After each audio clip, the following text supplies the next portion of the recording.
My name is Amanda Ring, and this is Flight of the Feminine.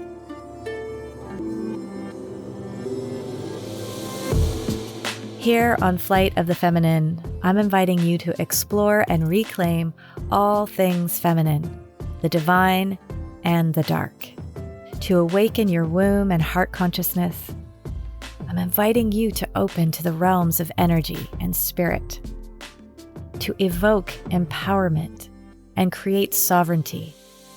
As a sacred soul, each one of you are on this journey through life.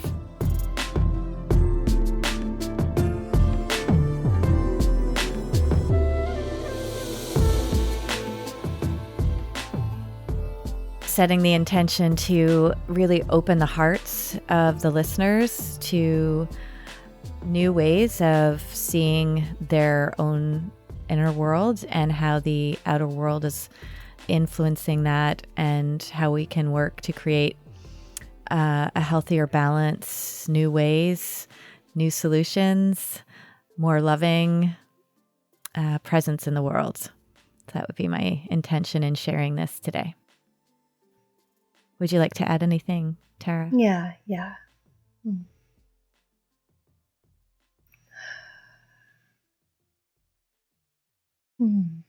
Just welcoming in my ancestors. Fortune, Ashan, Shinshir. May I be a voice for you in this time together with Amanda, and may my voice be of service to the hearts and souls who will be listening.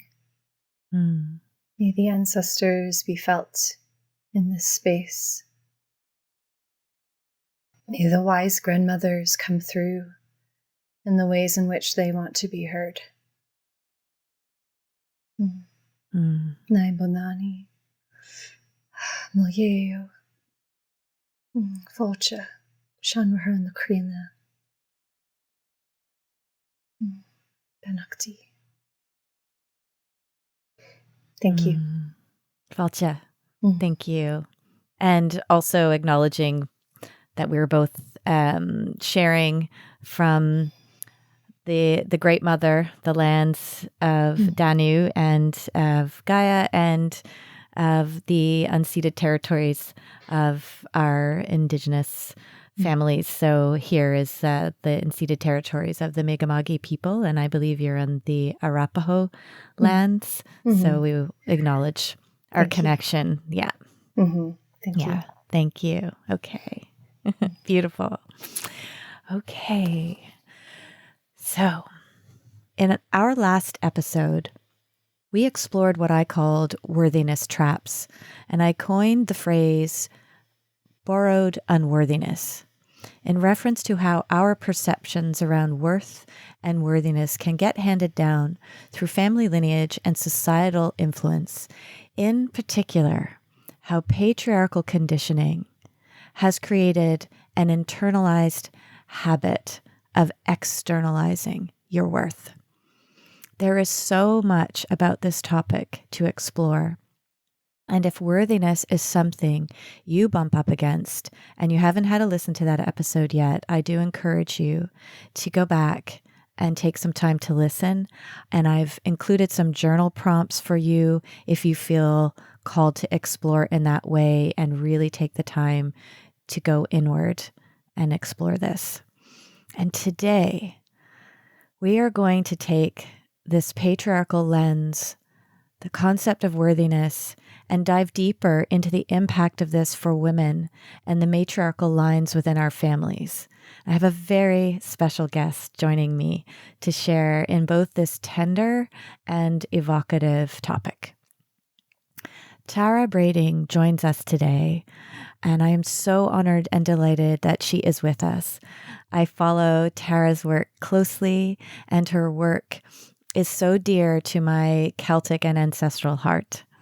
Tara and I have also both moved through the Moon Mana Celtic women's circle training with Dr. Karen Ward in the past, and Karen was on Flight of the Feminine a few episodes ago, so you can check that out as well. And I had the most beautiful and powerful healing experience with Tara in her Matriarchal Medicine Carriers Live course, probably a year or so ago. And that is still reverberating through my bones. And it has led to deep healing work with my mother and with the ancestral ones, and both my paternal and my maternal lines. And I'm very emotional even now, just speaking of it. Even before we came on the call, I had tears coming because it's such powerful, important work for all of us to open to. So I'm going to share a little bit more about Tara. And then if there's anything she would like to add, she'll hop in. And then we're going to kind of unveil a few terms that may, for some of the listeners here, be new, or they may be familiar, but there's not a depth of understanding of what they are. And for others, it's a refresh. Here we are gathering in the equinox energies. This is being recorded in that portal. So refreshing our heart lenses, our perceptions around things is a beautiful time to be doing that now with these changing energies. Tara is a women's educator, a storyteller, and a songstress, focusing on uplifting nature-based feminine wisdom and ancestral teachings from Ireland and England. She's been on a journey of remembering and reclamation for over a decade, honoring the earth-based feminine wisdom left in her blood and bones. She is the creator of The Roundhouse, which is an online community that lovingly guides women into nature-based feminine wisdom from the Irish traditions. She is also the creator of The Grail Priestess, a deep dive program that guides women into heartfelt connection with their English heritage. She also runs a variety of other courses, events, and workshops that serve thousands of women every year. And I can certainly attest to the power of that work. I know that you also journey to Ireland and England regularly on pilgrimage and on journeys of opening to the wisdom of what the ancestors want to birth through you now. And so, but you are coming to us from your current home space and land that you steward in Colorado, where you shared with me that this is the lands of the Ute and Arapaho people, and maybe you can correct me on the name of the first peoples. Mm-hmm. Ute and Arapaho. Ute and Arapaho. Mm-hmm. Okay, it wasn't familiar to me, so thank you. And so this is in the Colorado area of the United States. Just before I open up to you to share, Tara, I just want to say that to me, you are a sister, a mentor, a leader of the really essential reclamation of the matriarchal medicine and the feminine wisdom ways. So I'm very moved to have you here today. So thank you. Thank you so much. Mm. Is there something else you might like to share in your journey that I didn't touch upon in your introduction? No, you did a beautiful job, and I'm so honored to be here with you and to feel the potency of the ancestral medicine that you carry, which I've been a mentor to you, but that is your medicine that you carry. And this medicine is accessible to all of us. And so I hope that those of you who are listening will feel a small piece of that, will begin to ignite that within you by listening to this conversation. And I also just want to presence that I'm really here in service to my ancestors and to be a voice for them. And within that, I surrender to the mystery of whatever we're going to talk about today. We obviously have a theme, but they may want to change course. That's right. So, yes, honoring that. Yes, honoring that for sure. And I'm sure many of our listeners will also be feeling different things surface within themselves as they connect with the words, the intention, the energy of this episode. And so I just invite all of you that are listening to make sure that you are also creating space if emotions come up, and if there's something that becomes very apparent for you that wasn't in your awareness before, and to go to your support systems and to journal and to go out to nature, and really receive the support from the first mother to all of us, the great mother. Yeah. So welcome, welcome. And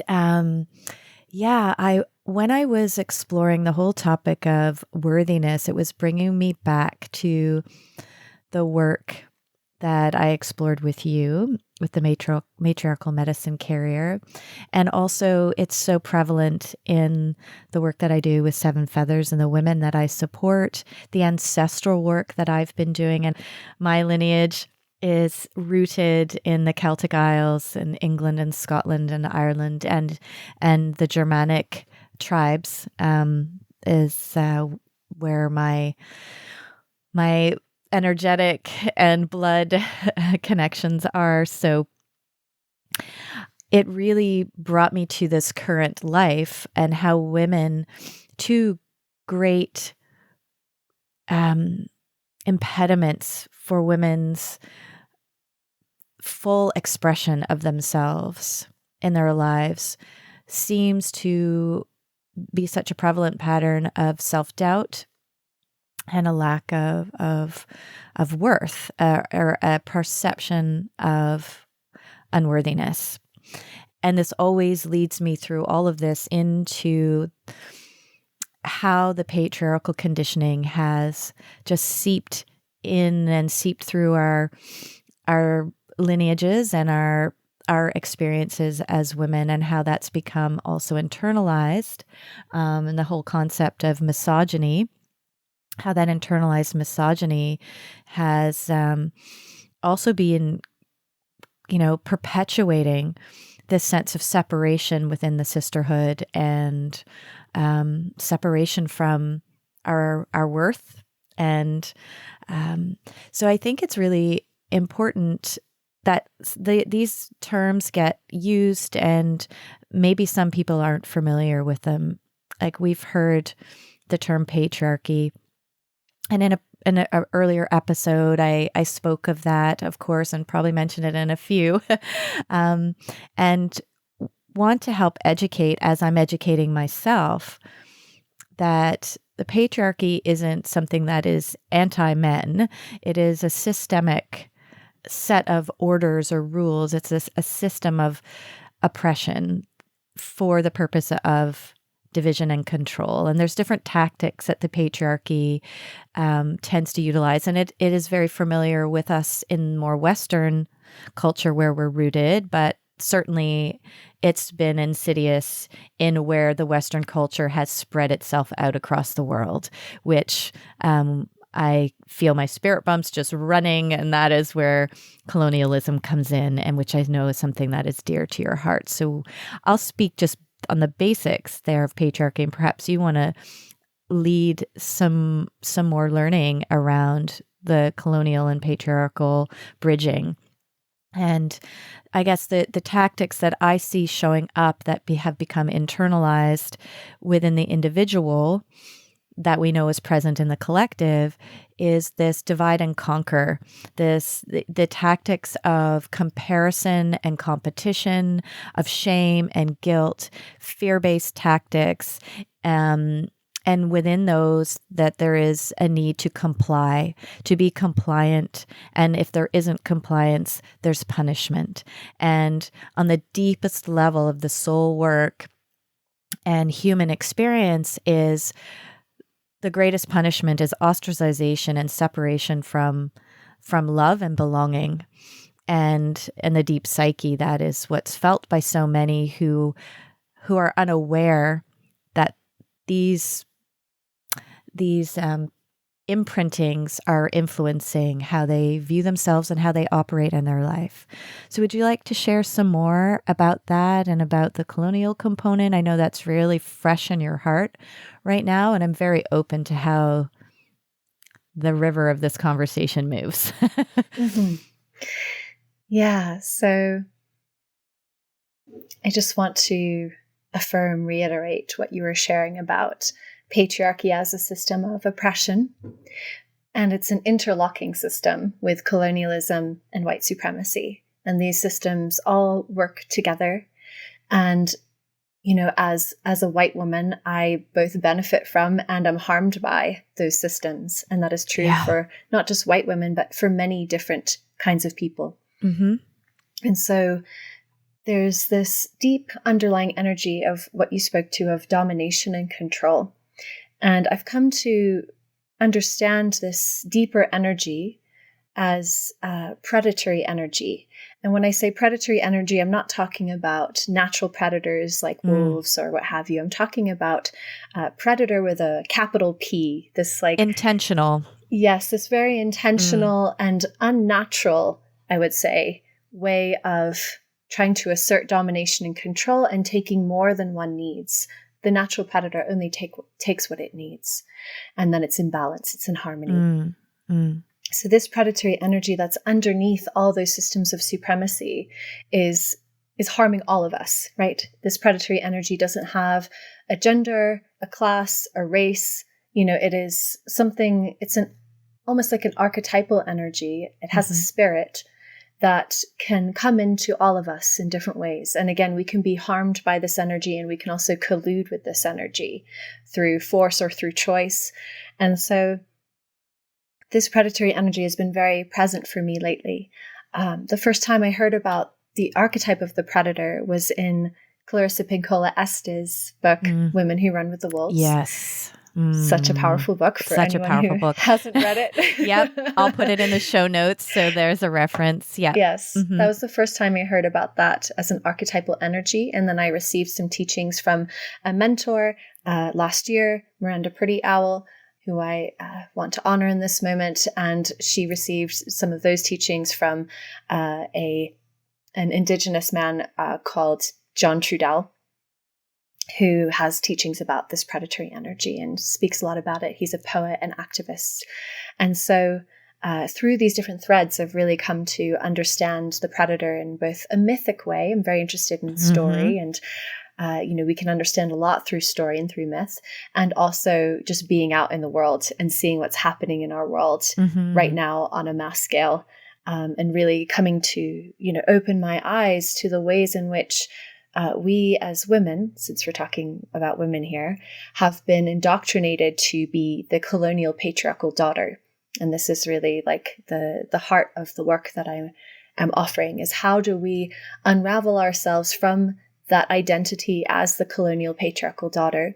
How has this predatory energy come through our lineages? How has it come to us through misogyny and through patriarchy, but also through colonialism?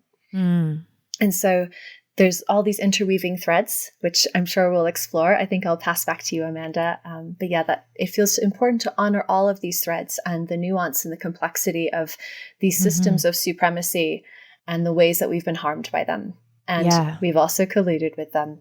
Yeah. Certainly we have. And some in unassuming and unaware ways, and others in aware ways, but not understanding the underpinnings. Yes.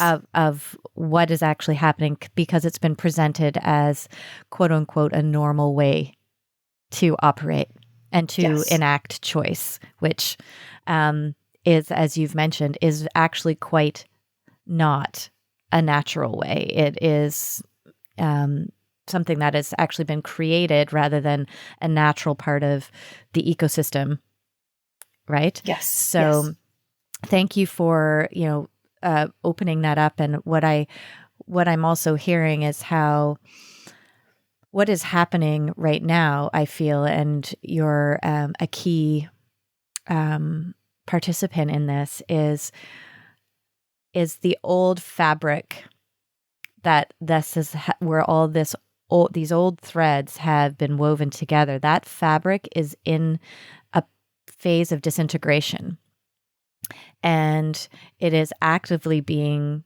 torn apart.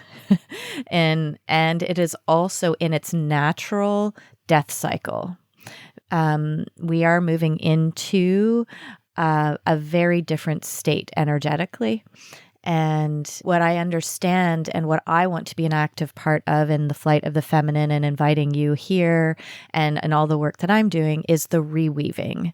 It's the reweaving of a new fabric that is based on love and on sovereignty and for all people. And yes, there is a focus on women in many of these episodes. And as I say in most of the episodes too, that that this is for all genders and all people who resonate with the energy of what I'm speaking about and what others are sharing with us. But we do need to acknowledge the level at which the feminine and the feminine within all genders has been so suppressed, repressed, imprisoned, vilified, and how that has created the world we are in now. And that now it's time for the reweaving, remembrance of the medicine that's always been there, the wisdom that's always been there. So the term misogyny is one that I know when I've used that in circle with women or in gatherings or even one-on-one with women has, there's been a little bit of confusion in the eyes and the hearts of the women around actually what that means. And so I'd like just to share for the listeners too that another sort of synonymous term is sexism. That's a little more common that people would have heard, but it is more than just sexism, which is, creating this inequality or minimization of the feminine in comparison to another gender or the masculine. And with misogyny, it's important to understand that is taking these stereotypes that have been created through the lenses of the patriarchal and colonial influence of women being passive and weak, incapable of intellectual prowess, having a capacity for strong leadership. There's a whole list of these indoctrinated stereotypes of what the archetypal role of the feminine must be. And we could have a whole other conversation about how religious doctrine has influenced that as well.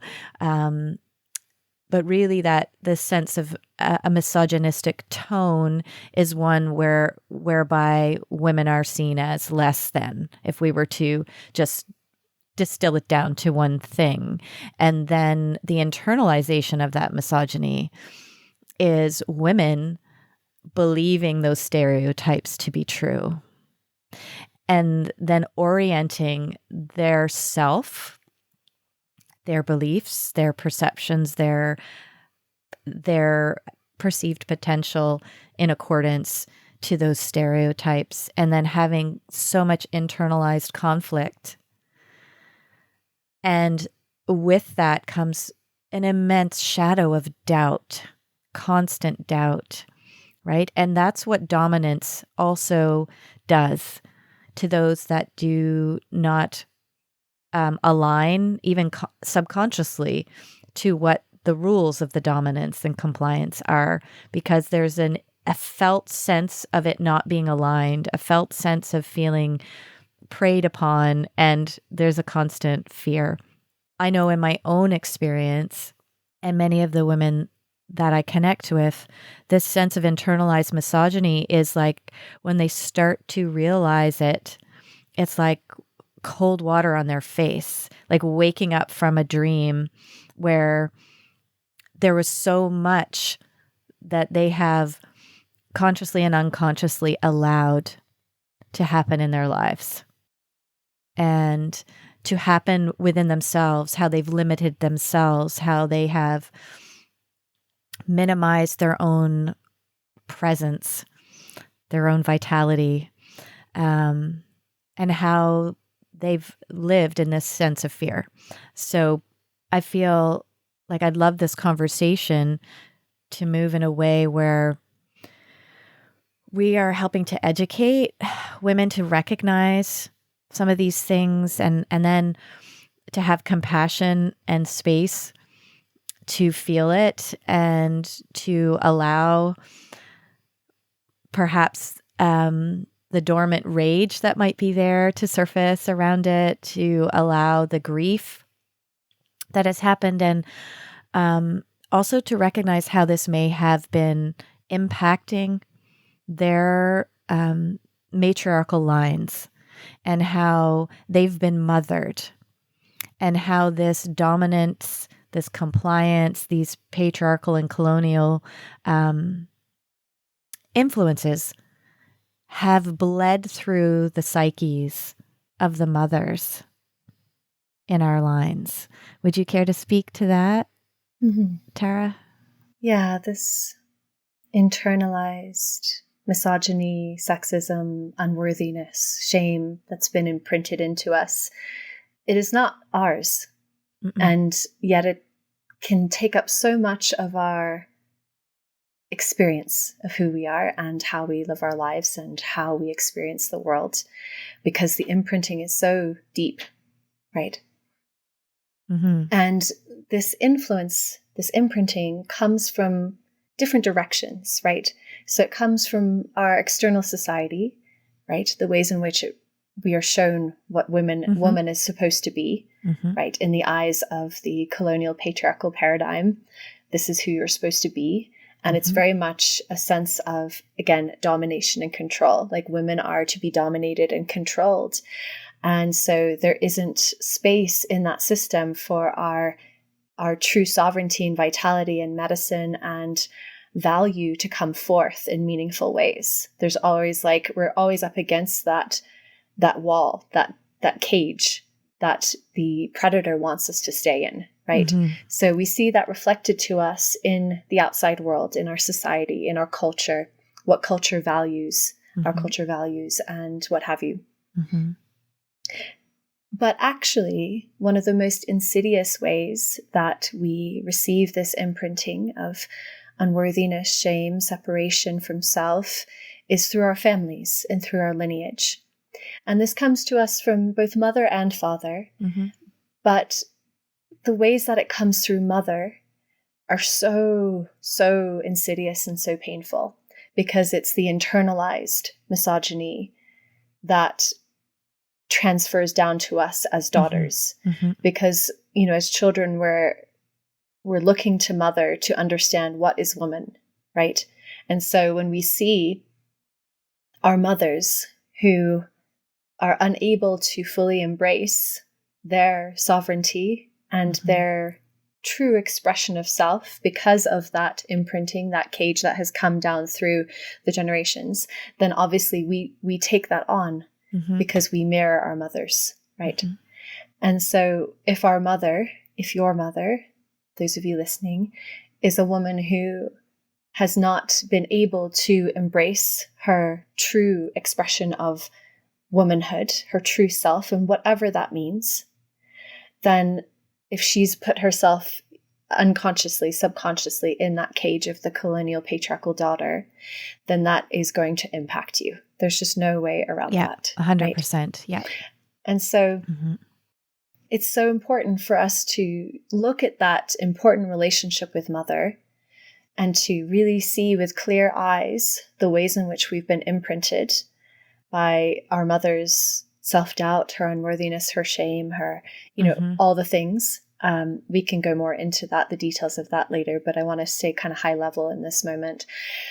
So looking at that core relationship, and then look at your mother's relationship with her mother, and then begin to understand that this is something that is intergenerational and something that is so systemic that, it's important to feel the rage of that and to feel the the disappointment that maybe your mother couldn't break that cage. She couldn't get out of that cage. Like, it's important to grieve and be angry about that personal, intimate relationship, but also to eventually come to a place of understanding that it's not really your mother's fault at a core level, nor was it her mother's or her mother's or her mother's, because this is something so systemic. And the predatory energy has been so dominant for so long that it hasn't been possible for women to break free of this. And so we are in this time of amazing transformation and change. And yet we must also keep our eyes open, because some of the ways that we think we're freeing ourselves are actually just keeping us in that cage.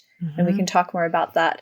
But it's so insidious on so many levels that there's a lot of delayering that needs to happen. And so, I share this from a place of having deeply reckoned with these things. And of course, this is a continuing journey. The work is never done. But I've come to a place of deep acceptance, forgiveness, and understanding that has brought about a whole new relationship with my mother. And I'm so grateful for that. And I can also see the ripple effect with my grandmother and feel energetically the healing that's happening through the entire line.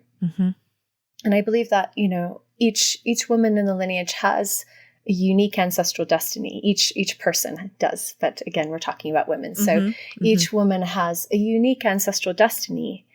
And also, your mother may have done work that is really important for evolving the lineage that you can't quite see yet, or you might not ever be able to truly see. And so it's not that our mothers and grandmothers didn't do their work, because they might have, right? In ways that you can't understand because you're living in this time, in this incarnation, right? This generation. But there's so much medicine that come through the lineage in different ways. And so what's really true for me is that the deeper the reckoning, the deeper the remembering. And so as we reckon with these things and the ways in which we've, inherited these imprints, the more that we reckon with that, the more that we can remember the medicine of the lineage, the more that we can remember the wisdom of the women who've gone before us and the ways in which they stood against the predator, they stood against patriarchy, the ways that they fought to free us, the prayers that they brought forth to protect us, and really honoring that a lot of these dysfunctional coping mechanisms that come down to us and these limiting beliefs were a coping mechanism as a result of trauma and systemic oppression. So that is also so important to understand and see, right? So this remembering that can happen is really something that's so beautiful, something that I hope you experienced, Amanda, at Patriarchal Medicine Carriers. There's a deep remembering that it was not always this way. And there is so much we can tap into by connecting with our wise and well grandmothers. And everyone has wise and well grandmothers in their lineage. They might be really, really far back in your lineage, but they're there. And they're the ones who are standing beside us and behind us, who we're walking with. If you choose to intentionally connect with that, if you choose to walk with them in that intentional way, then there is this deep remembering, and they can help to bring forth the medicine, and we can help to bring forth the medicine that's needed for the entire lineage, right? So I think I'll stop there and pass back to you, Amanda. Yeah. So many things are, of course, resonant in what you're sharing. I want to capture sort of three things. One is that when I returned to Nepal in 2018, and I had been there in 2000, and I was doing some pilgrimage there actually with a 7th generational Nepali shaman. And we were there during the 9-day festival of honoring Durga. And one of the things we spoke about in ceremony, and he highlighted, was that the deepest ancestral work we can do as all humans is the healing of the mother line. It's the mother wound for every human. And So that is so true. And I see that. I do work with some men as well and people of varying sexual orientation, that the mother connection is so key to the healing process, the re-embodiment of one's own essence. And the second piece I want to just piggyback on, where you're talking about how when there is the intent to move into this awareness of what has been handed down and allowing the pain of that to be processed, that deep remembering comes with it. And what I would add to that is the level of compassion that flows along with that, because the grief, the pain, the rage is not only our own that we're experiencing. It is the generations and generations of oppression and submission within that we are releasing, so that healing is happening for the lineage, as you're saying. And I too have had beautiful reshaping of the connection with my mother over time.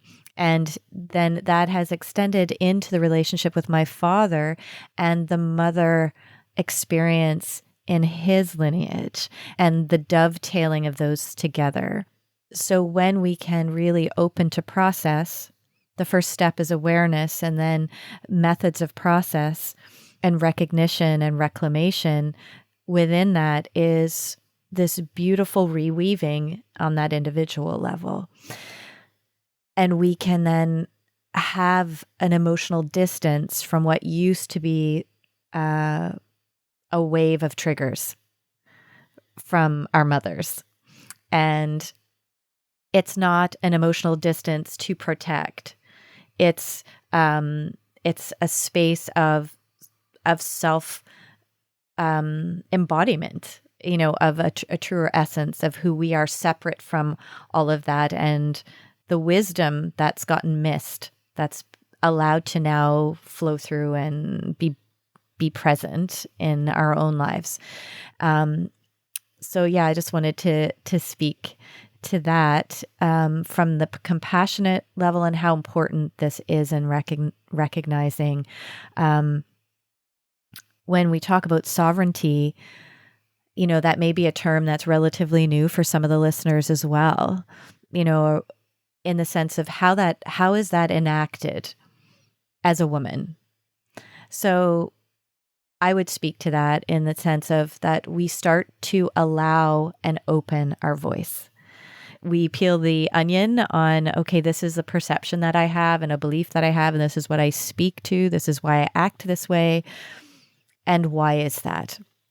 And then we bring our voice forward without shaming ourselves, without reprimanding ourselves, and having grace around that we are actually trying to find our wisdom with all those layers peeled off. But if we've never even expressed things in a more free way, in that sovereign way, we can't see sometimes or hear our own internalization of something.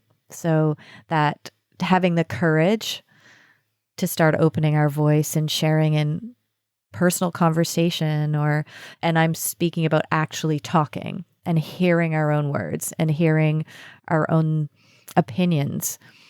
And then the second piece that I would invite to that is how that feels in our bodies, because that is part of the feminine principle, the feminine wisdom, is it's felt. It's not just thought, but it's felt. So when I'm speaking this, even though this is maybe what my family has always said, this is how I'm supposed to show up as a woman, or how I'm supposed to speak, or what I'm supposed to embody, but my body is saying, oh, it's constricting, or it's frightened even. So when we start to open our voices and explore what sovereignty is for us, we need to keep connection to the body. So I'm going to hand it back to you now to see if you'd like to share something in another tidbit for our listeners, because I'm aware that we have an Earth time container where we have another 10 minutes or so, and I'd love for it to be really tangible for our listeners. Yeah. So what I feel that you're speaking to, Amanda, which is so important, is that we can't do this healing in our heads. It has to be somatic and deeply felt on a cellular level in our blood and our bones. And so that's why it's so important not to bypass all of those feelings you were speaking to around grief and rage. Like, we can't bypass these energies, right? And we might think of these energies, grief and rage and harmful patterns and what have you, as shadows, ancestral shadows and personal shadows. And by that, I simply just mean that these are aspects of self and lineage that are longing to be brought into integration. There's this fragmenting of self through those shadows. And so there's this longing for the shadows to be integrated and healed to an extent. Like, the shadows never go away. But we get better at dealing with triggers and bringing our medicine to the triggers, let's say with our mothers, or bringing the medicine to the ways in which we hold ourselves back in our lives by not speaking up, to hark back to your example. And because there's been so much shaming and silencing in the lineage, this is not something you can just do overnight. This is a path, something that you walk, something that you live, something that you feel. And so it requires deep work, right? And I'd love to just jump in and add, that's why also sisterhood is so key to this path, because we need to know we're not alone in this unfurling, because it's not, it's like what I'm being given this image of this beautiful flower opening and all the ants running out and all of, what might have been caught inside that bud is also there. And I don't want to interrupt your flow of thought, but it's just speaking to me so strongly. That is why we're not meant to walk this alone. Yes, exactly. Because essentially, because of the traumas that the women of our lineage have experienced, that has literally impacted their safety, right? So we all have sexual trauma in our lineage, right? That's one expression of unsafety, right? Literally being unsafe. Women being shamed and silenced, sometimes in very violent ways, right? Whether that's through domestic abuse or through rejection of society or what have you, right?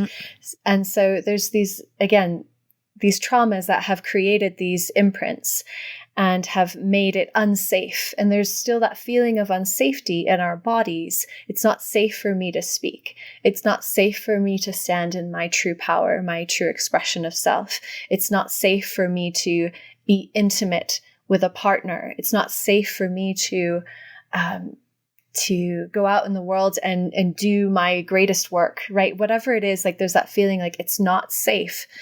And even though that's largely not true anymore, though of course it is still true in some cases, misogyny and violence are still very real, right? But that's where we have to reckon with, how do we create our own sense of safety? Exactly. How do we reprogram ourselves to feel safe when we're speaking our truth and what have you? And even though there still is that threat, which isn't as imminent or as dominant as it was in the past, but there still is that threat. But are we going to let that threat of the predator stop us from being who we truly are? And this is where we need courage and we need each other, because that's how we create this new sense of safety. Right. And so we have to create that inner safety within ourselves by doing this deep remembering and reckoning and reclamation work, and also doing it with others, because that's how we instinctually are going to feel safe, because we humans are programmed to be in community. And when we don't feel that we belong and we don't feel that we're in community and we don't feel that others have our backs, then we go into that shutdown mode of I'm not safe. Right. And so we spiral into that trigger. And so, go ahead, Amanda. I feel that you have something you want to share. Yeah, it just was just coming through so strongly, and how our innate need and deep psychic, our deep psychic connection to community has gotten manipulated by the patriarchal and colonial agenda that has turned it into herd mentality, so that community has gotten, reshaped into this.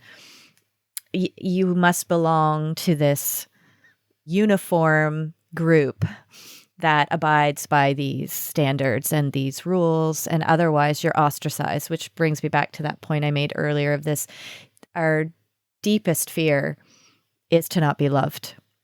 We're so naturally designed to be in community, to be in connection with other, to be in connection with nature as an extension of community, as part of our kin. And so this separation, as we see in modern society, from nature, and all of these rules and regulations on how to be in the herd, otherwise you're left out of the herd, that can hearken to lots of ancestral traumas as well, when things were shaping early in the days of patriarchy and colonialism. So it just made me really just think about that. And this is not only a reparenting of self and restoring internal safety, it's restoring the true essence of community and connection. And when we are safe within, there's an inherent capacity to see and enact safety within community. And when women have internalized misogyny, it turns up in this toxic pattern of comparison against other women, and jealousy, and sabotaging self that starts to dissolve when there is a greater sense of internal safety. And that's a big part of the work that I do with women as well, around that re-embodiment of the physical vessel and safety with feelings, emotion, sensation, that somatic experience. But it's also the inner child work, where we reparent, where we remother. And so I would suggest to our listeners that if they're not familiar with that, that's something else to consider exploring, both the somatic aspect of the healing from internalized misogyny as part of that return of safety in the body, and also that connection to the inner child, the inner teen, the inner teenager, and that it is essential that you find community somehow, but community that also feels safe and is like-hearted in their awareness of there is another way than how we're relating to one another right now. I just really felt that we need to let that part of the fabric of the herd mentality move into dissolution as well, and have it return to the feminine nature of community and connection and interdependence and reciprocity and shared resources. Difference is important and essential to the technicolor whole of life, but to individuate to the point of separation from the whole is part of what the patriarchal lens has also led us down a path of, that individual against individual, rather than individuation being a part of the whole, and that all of our differences contribute to this beautiful tapestry of all of the resources and all that we can help and support each other with. So yeah. Is there anything else you would like to share in addition to those few statements? Yeah, just echoing and adding to some of what you shared there. There's this deep importance to strengthen both our individual selves and our relationship with others, right? To feel that interdependence and to reweave ourselves back into the web of life, which is a way of life that our ancient ancestors deeply embodied and understood. So this is where some of the medicine from our lineage can come through, is that remembering of how to be in relationship with, because at the root level of this predatory energy that I've been speaking of is separation and denial of relationships. And so this is such a huge process to heal this deep wound. It's like the deepest wound, collective wound that we carry, because of colonialism and patriarchy and also white supremacy, these interlinking systems. And yet, within that interdependence, we also have to have a very firm sense of self. Otherwise, we can get lost in, right? And we can easily fall into that herd mentality that you're speaking of. And so, for me, one of the biggest changes and initiations I've been through in the last year is one of my deepest fears used to be rejection, right? Rejection by others. And it's that very primal sense of like, if I'm rejected from my kin, from my clan and my kin, then I'm going to die. It literally, because that is so imprinted in our evolution, right? Yes. And I no longer feel that deepest fear anymore to the same degree that I did. There's an imprint still there, but it's not one of my deepest fears anymore. My deepest fear is not being in integrity with myself. And that has been a huge shift because by standing in my integrity, it naturally means that people are going to reject me. And I have to be okay with that. Yes. Oh, this resonates so strongly, right? And this is some of the deepest work I feel that we can do in our lineages, right? Because our mothers and grandmothers and great-grandmothers and what have you, so many of them either weren't physically safe to stand in that integrity, that sovereignty that you spoke of. It physically wasn't safe, or they didn't have the tools, resources, support, what have you, to do that work. Right. And so when we truly stand in our integrity, no longer afraid of being rejected, we'll naturally find the people and the kin that we're destined to be in community with, rather than trying to insert ourselves into a community because we feel that we need people, like we need to be accepted, we need to be loved. That's shadow, right? That's the shadow aspect of that. And I really have so much compassion. But that needing to be seen, needing to be loved, needing to be accepted, that's actually the patriarchal colonial imprinting. Yes. Yes, I agree. And that leads me to just a couple more sentences here before we close the episode. I thank you for that, because that also what's coming to me is in that integrity, we are embodying our authenticity. And so when we can step into our authenticity, as that being the primary, purpose, we are stepping into the deepest space of courage that we can, because we are doing that regardless of the outcome, because we belong to ourselves, and our integrity and our knowing of ourselves. And I agree that many of our foremothers have not had that safety to even explore who they were authentically, and to be able to uphold a sense of integrity in a way that we now have the opportunity to do, in a way that has not been present to this point in time, in this concept of linear time. So that I feel is a big path for a lot of women and a lot of people listening, is also this connection to their authentic self. And within that, the integrity can grow, and the courage and the safety can grow to embody that and find others, like you said, to be okay to be with oneself, to love self first, to belong to self first. And that is belonging to the lineage in its whole. So that shadow aspect that you spoke of, is something that is a guiding light, really, for where we need to love and accept ourselves even more and more with all of it. So I thank you so much. I feel like we could take this in so many different directions, and I just appreciate your wisdom, your vulnerability, your tenacity, your devotion, all of which I resonate with. And I hope that the listeners have felt an inspiration, a deep recognition within themselves, and feel that there are resources, there are ways to reclaim and reweave. And I will definitely include the different resources connected to your offerings, as well as the book references. And I'll include some of the work of Bethany Webster as well, because I know both of us have followed her with the mother wound work.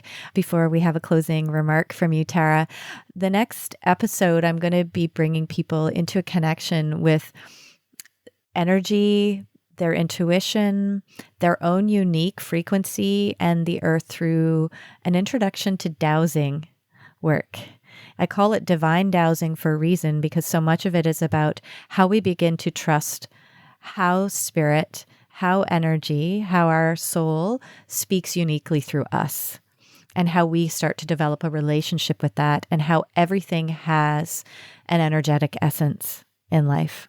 So I look forward to sharing that with the listeners as well. And Tara, any closing remarks that you would like to share?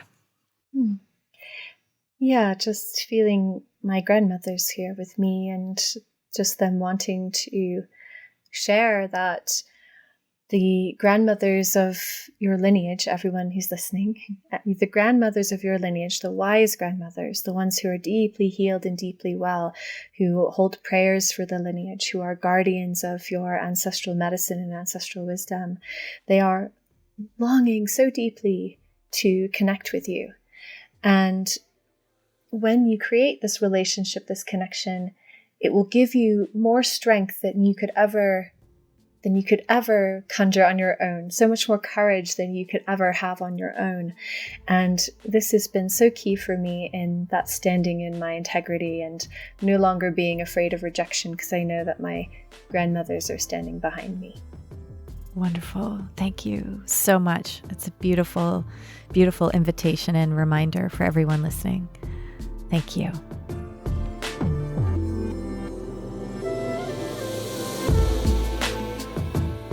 It's time, my sisters, to elevate your mind, expand your feminine heart, explore your inner wisdom. Let's soar together. Sending you all big, big love.